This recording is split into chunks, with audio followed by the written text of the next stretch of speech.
নিউজিল্যান্ডের বিরুদ্ধে ৩ match ODI সিরিজের জন্য ভারতের ১৫ জনের স্কোয়াড আজ অ্যানাউন্স করলো বিসিসিআই।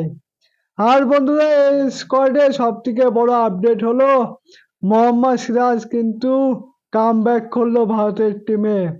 আর অন্যদিকে মোহাম্মদ শামিকে আবারও চান্স দেওয়া হলো না। মানে আপডেট এমন আসছিল যে মোহাম্মদ শামিকে হয়তো এই নিউজিল্যান্ডের সাথে এই ১৫ জনের স্কোয়াডে হয়তো সুযোগ দেওয়া হতে পারে, কিন্তু আমাদের ভারতের সিলেক্টর অজিত আগারকার তাকে চান্স দিল না। আর অন্যদিকে ঋতুরাজ গাইকোয়াড় সে আগের সিরিজ সাউথ আফ্রিকার সাথে সেঞ্চুরি করেছে, তাকেও বসিয়ে রাখা হলো।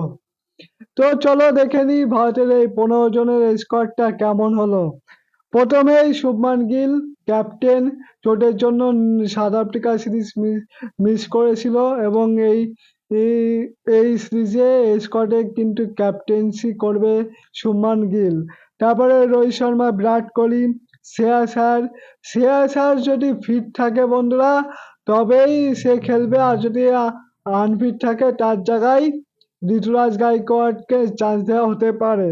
তারপরে ওয়াশিংটন সুন্দর, বন্ধুরা ওয়াশিংটন সুন্দর কিন্তু 3 ফরম্যাট প্লেয়ার হয়ে গেছে। সব জায়গায় কিন্তু তার নামটা থাকছে, 3 ফরম্যাট প্লেয়ার হয়ে গেছে। তারপরে রবীন্দ্র জাদেজা, মোহাম্মদ সিরাজ, সে আবারও ভারতের ওডিআই টিমে কামব্যাক করলো। হার্ষিত রানা, সেও আমাদের 3 ফরম্যাট প্লেয়ার। তারপরে প্রসিদ্ধ Krishna, Kuldeep Yadav, Rishabh punt second choice wicket keeper.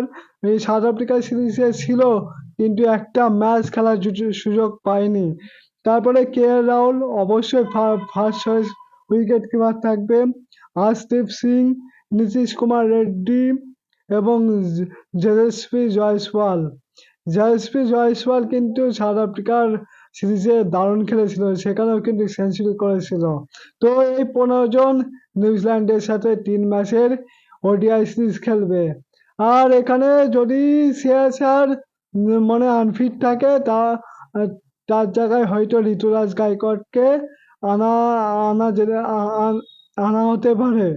তো আর একটা জায়গায় খুব খারাপ লাগলো মোহাম্মদ শামিকে মানে নেওয়া, আমরা সবাই চেয়েছিলাম মোহাম্মদ শামি যেন এই ১৫ জনের স্কোয়াডে থাকে, কিন্তু আমাদের ভারতের সিলেক্টর অজিত আগারকার তাকে চান্সই দিল না।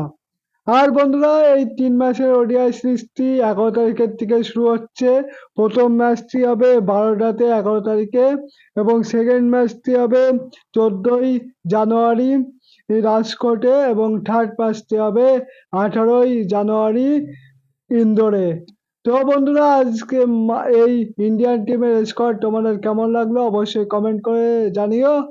আর ক্রিকেটের সমস্ত আপডেট পেতে আমার ফেসবুক পেজটিকে ফলো করে দিও। আর ইউটিউব থেকে দেখে থাকলে অবশ্যই সাবস্ক্রাইব করে দিও।